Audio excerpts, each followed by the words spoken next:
ವಾಸಿಸಲು ಸ್ವಂತ ಸೂರಿಲ್ಲದೆ ನಮಗೊಂದು ಮನೆ ನಿರ್ಮಿಸಿಕೊಟ್ಟರೂ ಸಾಕಿತ್ತು, ಹೇಗಾದರೂ ಬದುಕು ಸಾಗಿಸ್ತೇವೆ ಅಂತ ಹೇಳಿಕೊಳ್ಳುತ್ತಾ ಜೀವನ ಸಾಗಿಸ್ತಾ ಇದ್ದ ಕೂಡಿಗೆಯ ವಿಕಲಚೇತನ ಖಾಲಿದ್ ಅವರ ಮುಖದಲ್ಲಿ ಇದೀಗ ಹೊಸ ನಗು ಮೂಡಿದೆ.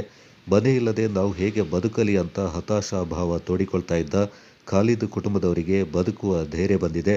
ಈ ಬಡ ಕುಟುಂಬದ ಸಂಕಷ್ಟವನ್ನು ಅರ್ಥ ಮಾಡಿಕೊಂಡು ಮನೆಯೊಂದನ್ನು ನಿರ್ಮಿಸಿಕೊಡುವ ಮೂಲಕ ಕೊಡಗಿನ ಬಡವರ ಬೆಳಕು ಟ್ರಸ್ಟ್ ಬಡ ಸಂಸಾರದ ಬದುಕಿನಲ್ಲಿ ಭರವಸೆ ಮೂಡಿಸುವ ಮೂಲಕ ಸಮಾಜಕ್ಕೆ ಮಾದರಿಯಾಗಿದ್ದಾರೆ.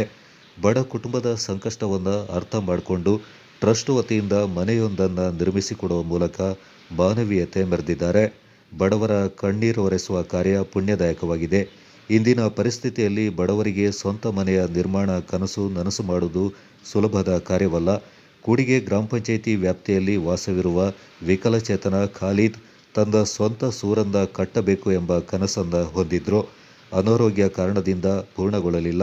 ಮಕ್ಕಳನ್ನು ಓದಿಸಬೇಕು, ಈ ನಡುವೆ ಮನೆ ಕಟ್ಟುವುದಾದರೂ ಹೇಗೆ ಎಂಬ ಆಲೋಚನೆಯಲ್ಲಿದ್ದಾಗ ಇದನ್ನು ಗಮನಿಸಿದ ಕೊಡಗಿನ ಬಡವರ ಬೆಳಕು ಟ್ರಸ್ಟ್ ಅನಾರೋಗ್ಯದ ನಡುವೆ ತೀರಾ ಬಡತನದಲ್ಲಿ ಜೀವನ ಸಾಗಿಸ್ತಾ ಇರುವ ಖಾಲಿದ್ ಕುಟುಂಬಕ್ಕೆ ಮನೆಯನ್ನ ಕಟ್ಟಿಕೊಡಲು ಮುಂದಾಗಿದ್ದಾರೆ. ಬಡವರ ಕಣ್ಣೀರೊರೆಸುವ ಕಾಯಕ ಅತ್ಯಂತ ಶ್ರೇಷ್ಠವಾದ ಕಾರ್ಯವಾಗಿದೆ. ಕೊಡಗಿನ ಬಡವರ ಟ್ರಸ್ಟ್ ಅಶಕ್ತರಿಗೆ ಮಿಡಿಯುತ್ತಿದೆ ಎಂದರೆ ತಪ್ಪಾಗಲಾರದು. ಸಮಾಜದ ಬಡ ಕುಟುಂಬದ ಕಣ್ಣೀರು ಒರೆಸುವ ಕಾರ್ಯದಲ್ಲಿ ತೊಡಗಿಸಿಕೊಂಡಿರುವ ಕೊಡಗಿನ ಬಡವರ ಬೆಳಕು ಟ್ರಸ್ಟ್ನ ಕಾರ್ಯ ಶ್ಲಾಘನೀಯವಾಗಿದ್ದು, ಅಂತಹ ಸಾಮಾಜಿಕ ಕಾರ್ಯ ಎಲ್ಲರಿಗೂ ಮಾದರಿ.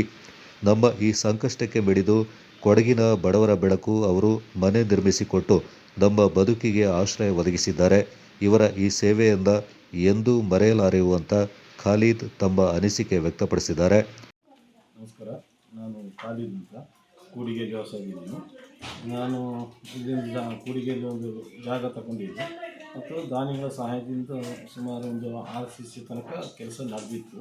ಮತ್ತೆ ಕೆಲಸ ಮಾಡಲು ನನಗೆ ದುಡ್ಡಿನ ಪ್ರಾಬ್ಲಮ್ ಆಗೋದ್ರಿಂದ ನಾನು ಕೆಲಸವನ್ನು ನಿಲ್ಲಿಸಿದ್ದೆ. ಮತ್ತು ಮುಂದೆ ಏನು ಮಾಡೋದು ಅಂತ ಹೀಗೆ ಚಿಂತೆ ಮಾಡುವಾಗ ನಮ್ಮ ಕೊಡಗಿನ ಬಡವರ ಬೆಳಕು ಅಂತ ಒಂದು ಸಂಘಟನೆ MH ಮೊಹಮ್ಮದ್ ಅವರದ್ದು, ಅವರನ್ನು ಕಾಂಟ್ಯಾಕ್ಟ್ ಮಾಡಿ ಅವರಿಗೊಂದು ಅರ್ಜಿ ಕೊಟ್ಟೆ. ಅವರು ಅದನ್ನು ಅರ್ಜಿನ ಸ್ವೀಕರಿಸಿ ನನಗೆ ಅವರು ಸಹಾಯ ಮಾಡಿದ್ದಾರೆ. ಬಾಕಿ ಇರೋ ಎಲ್ಲ ಕೆಲಸಗಳನ್ನು ಅವರು ಮುಗಿಸಿಕೊಟ್ಟು ನಾಳೆ 27ನೇ ತಾರೀಕಿನಂದು ನನ್ನ ಗೃಹ ಪ್ರವೇಶ ಮಾಡಲು ಅವರು ಅನುಕೂಲ ಆಗುವಂತೆ ಮಾಡಿಕೊಟ್ಟಿದ್ದಾರೆ. ಮತ್ತು ನಮ್ಮ ದಾವೂದ್ ಬಾಯಿ ಅವರು ತುಂಬ ಸಹಕಾರ ಮಾಡಿದ್ದಾರೆ. ಎಲ್ಲರಿಗೂ ಧನ್ಯವಾದಗಳು. ಮತ್ತು ಎಲ್ಲರೂ ಈ ಕಾರ್ಯಕ್ರಮಕ್ಕೆ ಬಂದು ಸಹಕರಿಸಬೇಕಾಗಿ ನಾನು ಕೇಳಿಕೊಳ್ತೇನೆ. ಒಟ್ಟಾರೆ ಕೊಡಗಿನ ಬಡವರ ಬೆಳಕು ಟ್ರಸ್ಟ್ ಮಾನವೀಯ ನೆಲೆಗಟ್ಟಿನಲ್ಲಿ ಬಡ ಕುಟುಂಬಕ್ಕೆ ಸಹಾಯ ಹಸ್ತ ಚಾಚಿ ಕುಟುಂಬಕ್ಕೆ ಆಸರೆಯಾಗಿದ್ದು, ನಾಳೆ ಮನೆಯ ಗೃಹ ಪ್ರವೇಶ ನಡೆದು ಖಾಲಿದ್ ಅವರಿಗೆ ಮನೆ ಹಸ್ತಾಂತರ ಮಾಡಲಿದ್ದಾರೆ.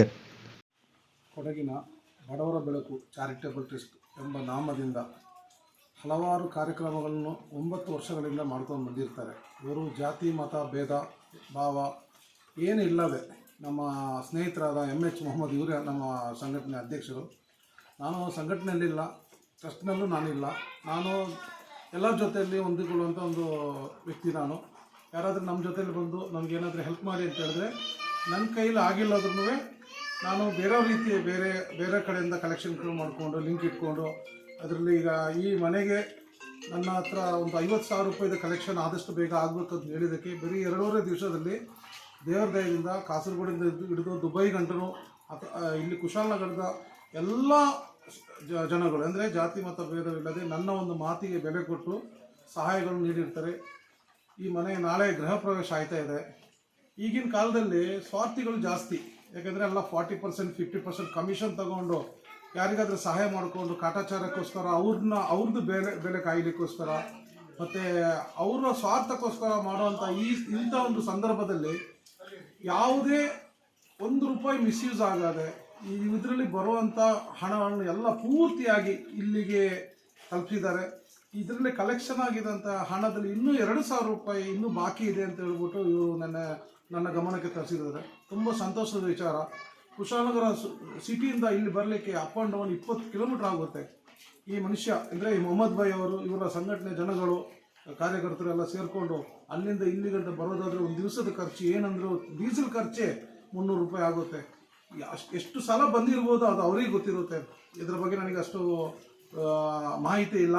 ಆದರೆ ಇವರು ಒಳ್ಳೆಯ ಕೆಲಸ ಮಾಡಿದ್ದಾರೆ. ಇನ್ನೂ ತುಂಬ ಚೆನ್ನಾಗಿ ಮಾಡಲಿ, ಇವರಿಗೆ ದೇವರು ಅನುಗ್ರಹಿಸಲಿ. ಇಂಥ ಒಂದು ಈ ಸಂದರ್ಭದಲ್ಲಿ ಒಂದು ಕಿವಿ ಮಾತು ಹೇಳ್ತೀನಿ. ಸ್ವಂತ ಅಪ್ಪ ಅವ್ರಿಗೆ ಆಸ್ತಿ ಇದ್ರೂ ಸಮೇತ ಪಾಲು ಕೊಡಾದೆ, ಅವರಿಗೆ ಭಾಗ ಮಾಡಿ ಕೊಡಾದೆ ಇವತ್ತು ಎಷ್ಟೋ ಜನಗಳು ಬಾಡಿಗೆ ಮನೆಯಲ್ಲಿ ಇರುವಂಥದ್ದು ನಾವು ನೋಡ್ತಾ ಇದ್ದೀವಿ. ಅದು ಅಲ್ಲದೆ ಈಗದ ಈ ಹಣ ಮುಗ್ಗಟ್ಟು ಇದರ ವಿಚಾರದಲ್ಲಿ ನೋಡಿದ್ರೆ ಯಾರಿಗೂ ಬಿಸ್ನೆಸ್ ಇಲ್ಲ, ತುಂಬ ಕಷ್ಟದಲ್ಲಿ ಇರುವಂಥ ಒಂದು ಸಿಚುವೇಶನ್ ನಾವಿದ್ದೀವಿ. ಅಂತಹ ಸಂದರ್ಭದಲ್ಲಿ ನಾವು ಜನಗಳ ಹತ್ರ ಒಬ್ಬೊಬ್ಬರ ಹತ್ರ ಯಾವ ರೀತಿ ಕಲೆಕ್ಷನ್ ಮಾಡಿದ್ದೀವಿ ಅದು ನಮಗೂ ನಮ್ಮ ದೇವರಿಗೂ ಗೊತ್ತಿದೆ. ಖಾಲಿದ್ರು ಅವ್ರದ್ದು ಮನೆ ಈ ತಿಂಗಳು 27ರಲ್ಲಿ ಆಗಬೇಕಂತ ಮೊದಲೇ ಒಂದು ಮಾಹಿತಿ ಇರೋದ್ರಿಂದ ಎಲ್ಲರ ಕಡೆಯಿಂದಲೂ ನಾವು ಸಹಾಯ ಕೇಳಿದ್ದಕ್ಕೆ ಎಲ್ಲರೂ ಕೊಟ್ಟಿದ್ದಾರೆ. ದಾನಿಗಳಿಗೂ ಈ ಕೂಡಿಗೆ ನಿವಾಸಿಗಳಿಗೂ ಸುತ್ತಮುತ್ತ ಸಹಾಯ ಮಾಡಿದಂಥ ಎಲ್ಲ ಮಸೀದಿ ಕಮಿಟಿಗಳಿಗೂ ಪ್ರತ್ಯೇಕವಾಗಿ ಗೋಣಿಕೊಪ್ಪ, ವಿರಾಜಪೇಟೆ, ಮಾಪ್ಲೆತೂರಿಂದ ಇವರ ಸಂಘಟನೆಯ ಅಂದರೆ ಉಪಾಧ್ಯಕ್ಷರು ಇದ್ದಾರೆ, ಮತ್ತು ನಮ್ಮ ಬಶೀರ್ ಅವರು ಸೆಕ್ರೆಟರಿ ಇದ್ದಾರೆ, ಕುಂಜಿಲ ಕಡೆಯಿಂದನೂ ತುಂಬ ವ್ಯಕ್ತಿಗಳಿದ್ದಾರೆ, ಕಡಂಗ ಫತಾಹ್ ಇದ್ದಾರೆ, ಮೊಹಮ್ಮದ್ ಅಧ್ಯಕ್ಷರಿದ್ದಾರೆ. ಇವರಿಗೆಲ್ಲರಿಗೂ ನಾ ಖಾಲಿದವರ ಪರವಾಗಿಯೂ ಹಾಗೂ ಊರಿನ ಜನತೆಯ ಪರವಾಗಿ ಎಲ್ಲರಿಗೂ ಧನ್ಯವಾದಗಳನ್ನು ಹೇಳ್ತೀನಿ. ಈ ಮನೆಯಲ್ಲಿ ಇವರಿಗೆ ಐಶ್ವರ್ಯ, ಆರೋಗ್ಯ ತುಂಬಿ ತುಳುಕಲಿ ಎಂದು ದೇವರಲ್ಲಿ ಬೇಡಿಕೊಳ್ಳುತ್ತೇನೆ. ನಾನು ದಾವೂದ್ ಹೋಟೆಲ್ ಕಿಂಗ್ಸ್ವೇ ರೆಸಾರ್ಟ್ ಎಲ್ಲರಿಗೂ ನಮಸ್ತೆ. ನಾನು MH ಮೊಹಮ್ಮದ್, ಕೊಡಗಿನ ಬಡವರ ಬೆಳಕು ಅಧ್ಯಕ್ಷರು. ನಾವು ಈ ಸಂಘಟನೆಯನ್ನು ಸುಮಾರು 9 ವರ್ಷದಿಂದ ರಿಜಿಸ್ಟರ್ ಮಾಡಿಕೊಂಡು ನಡೆಸ್ತಾ ಬಂದಿರ್ತೇವೆ. ಪಾಪದವರಿಗೆ, ಕಡು ಬಡವರಿಗೆ, ಅಂಗವಿಕಲರಿಗೆ ನಾನಾ ರೀತಿಯ ಸಹಾಯ ಮಾಡ್ತಾ ಬಂದಿದೆ. ಸುಮಾರು 1 ಕೋಟಿ ರೂಪಾಯಿಯಷ್ಟು ಖರ್ಚು ಮಾಡಿದ್ದೇವೆ ಇದುವರೆಗೆ. 6ನೇ ಮನೆ ಇದಾಗಿರ್ತದೆ. ಎಲ್ಲ ರೀತಿಯ ಸಹಾಯವು ದಾನಿಗಳಿಂದ ಸಂಕಲಿಸಿ ನಾವು ಕೊಡುವುದು. ಅಲ್ಲದೆ ಈ ಮನೆಗೆ ಖಾಲಿದವರು ನಮಗೆ ಒಂದು ಅರ್ಜಿ ನೀಡಿದರು, ಮನೆಯ ಅರ್ಧಕ್ಕೆ ನಿಲ್ಲಿಸಿದ್ರು, ಅದನ್ನು ಪೂರ್ತಿ ಮಾಡಿಕೊಡುವಂತ ಹೇಳಿ ಅದನ್ನು ಒಪ್ಪಿ ನಾವು ಎಲ್ಲ ಸಹಾಯದಿಂದ ನಾವು ಸೇರಿಸಿ ಒಳ್ಳೆಯ ಸುಂದರವಾದ ಒಂದು ಚೊಕ್ಕಟವಾದ ಮನೆಯನ್ನು ಕಟ್ಟಿಕೊಟ್ಟಿದ್ದೇವೆ. ಇವರು ಅರ್ಹರು, 2 ಕಾಲಿಲ್ಲ ಅಂಗವಿಕಲರಾಗಿರ್ತಾರೆ. ಇನ್ನೂ ಸುಮಾರು ಕೆಲಸ ಇದೆ, ನಮಗೆ ಅರ್ಜಿ ಬಂದಿದ್ದು ಅದೆಲ್ಲ ಕೊಡಬೇಕು. ನಮ್ಮಿಂದಾಗ ಸಹಾಯ ಮಾಡ್ತಾ ಇದ್ದೇವೆ. ಕೊಡಗು ಚಾನಲ್ ವಿಶೇಷ ವರದಿ ಮೊಹಮ್ಮದ್ ಮುಸ್ತಫಾ, ಕುಶಾಲನಗರ.